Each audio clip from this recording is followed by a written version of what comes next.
A Boston chair.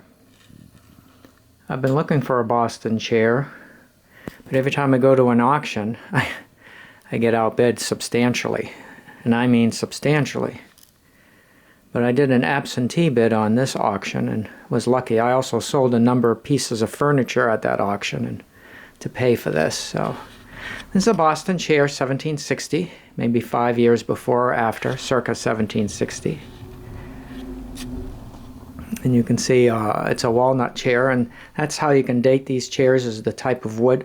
Generally, Queen Anne would be walnut and Chippendale will be mahogany wood.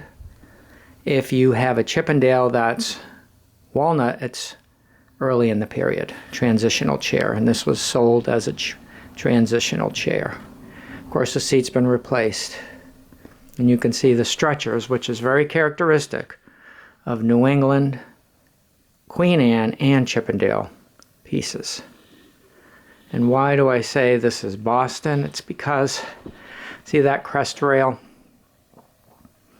Very typical Boston. See how that is? Very typical. Okay, now that Splat is Salem. Salem, Massachusetts. And you can see on the bottom of the Splat a somewhat heart-shaped piece. But this is very typical Boston up here on the crest. And you can see how they did it thicker here and here, and then they thinned it out. It's a very nice chair. I'll turn the chair around. But it has Boston construction elements. So you have to look at the preponderance of the evidence to see where it's made. But that's, as you can see, it's not mahogany, it's walnut. I come down here, and people say, why do you always say square pegs? Well, there's a square peg. And so one of the elements of Boston is the way this stretcher goes into this piece here, into this leg. It just doesn't go in. This round part here is just not stuck into a hole. It's also wedged.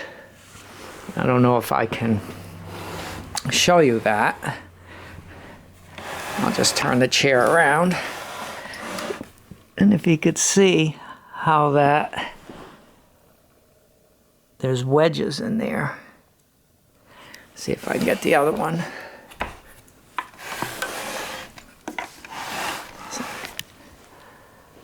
Sometimes you have to, you can see underneath there, the wedge. That's typical Boston. And since we're back here, see how square that is? And then look at all the wood they took off right here in the middle, towards the bottom.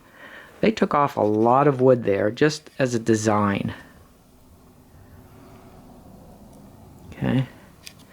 On the back here you have your typical peg there, which is not just all in this period, all furniture is pegged, but you have the two-piece Splat. There's a piece here, there's a piece there, a little lighter in color. You know, when you stain wood, sometimes different boards of the same wood, same type of wood, will take a stain differently. And there you see the back.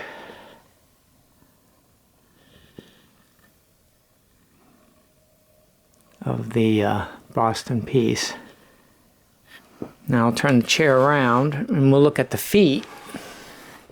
You'll notice on these feet, double pads. See that? It's very thick.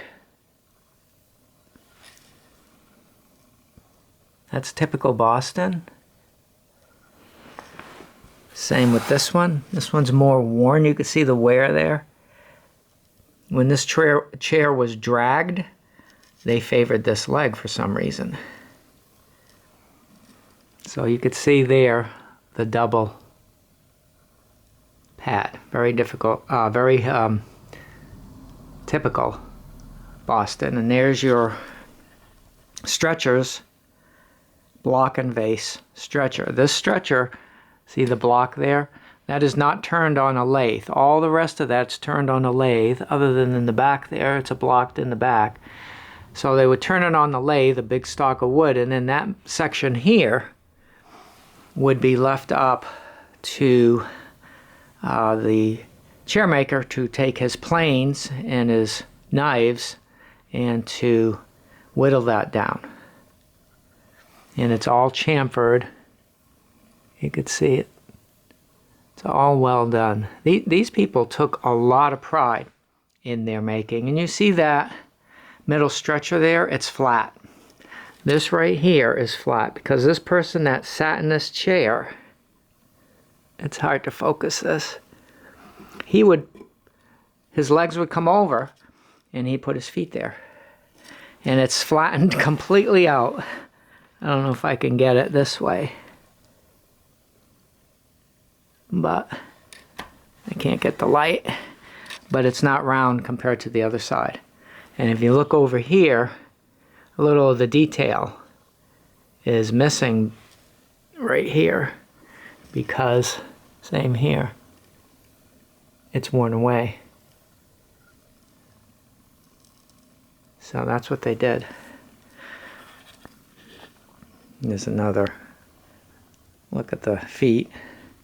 Now I'm going to take the seat off, if I can here with one hand. And this is the seat. Of course, the seat itself, this is replaced. And see, that says number 2. This is the second seat of the set of chairs that were made. And this also has a number 2 on it. But the ledge is very small. I don't know if I can get it. But the ledge is very, very small. And this here, this wood here, is maple. Now Boston chairs, the seat frames were either maple or white pine. Most were maple. This is maple. This is a hardwood. Okay, I'm putting that aside. Looking inside the chair, these are Boston blocks. Quite different than Philadelphia.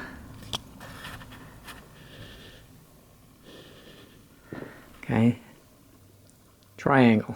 These are Boston blocks, and they're made out of white pine, which is what they made their blocks out of. It's not very clear. And these, see if I can bring a light down.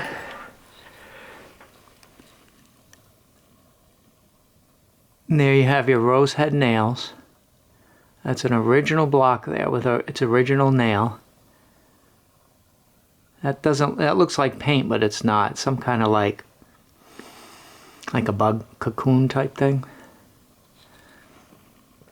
So, see if I can get another block. Let's see.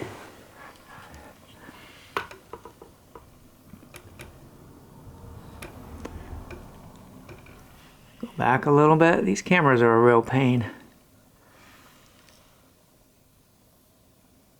They won't focus. I can't focus that one. Oh, there it's focused now. There's a rose head nail. That's what when you look for old furniture, rose head nails are a nice clue because they're handmade nails made before 1790.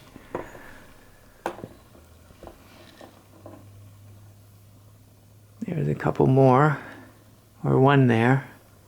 That's what you're looking for. You're looking for, in fact, I probably will do a video on the difference between Philadelphia and Boston chairs, because Boston was the main chair maker before 1750, and then Philadelphia took over as the city grew. So this here kind of looks like a splice. And I was concerned about that, but it's not. It's just that the wood took the stain a little differently, and so that's how they made the chairs. So So that's how you could tell a Boston chair. Or Salem is very close. Portsmouth, New Hampshire would be very close. But Newport, Rhode Island, these stretchers are generally very thin. And you can see those are thick. So it eliminates Newport.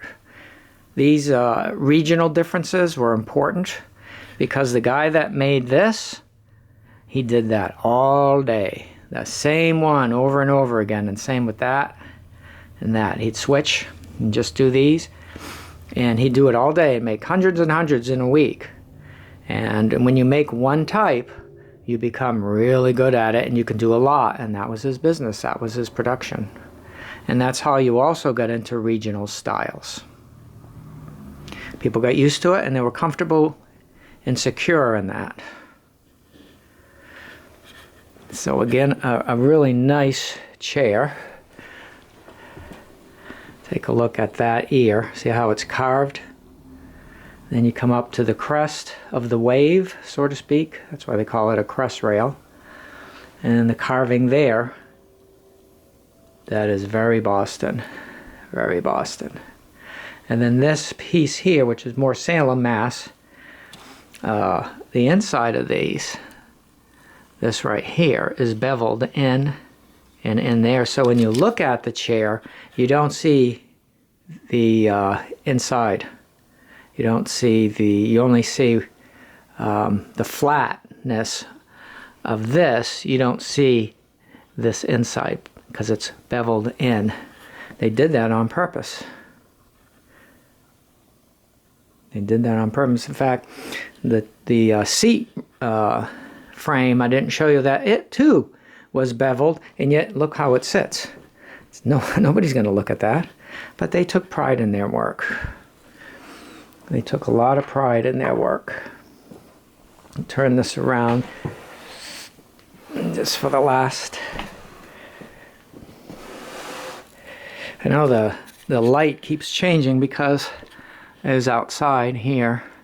We're losing our snow. We lost about half of it this in early March, so it's gone down quite a bit for this time of year. Usually that's April, but I'm not complaining. And there's the back, and they beveled in here. They didn't typically put pegs here. Early on in some of the Queen Anne period they did. Can't get that. And then the shoe. And those pegs. And you can see those little cracks next to the pegs. That's important because that means that that peg went into a spoon drill or a spoon bit drill to make the hole. And when you put a square peg in that, it really holds it, but over time it develops these little side cracks. Not all, but that's a good way of telling a spoon bit, which was the only way they drilled holes in the 18th century. So if this were a Victorian chair, they would never do that. They'd use a regular drill, and you'd never get that cracking. So that's a good telltale sign. Is my chair that I'm looking at an antique shop, is it real or Victorian? See if I can. Not all of them have it. That might have one. Some, it just depends. Let me see. You can see those cracks. Just a little bit of crack. Just about 11 o'clock. And one about 5 o'clock. I always look for that. At least on one or two pegs. But I'll do a video on how to tell a Philadelphia chair from a Boston and what to look for if you're in an antique shop and you are looking at a Chippendale or a Queen Anne chair. Is it Centennial or 18th century? Centennial being 1876 and on, where machine-made chairs were. Also a characteristic of Boston, they're generally, the backs are narrow. Much more narrow than Philadelphia. And just to take a look at the side, at the rake of the chair,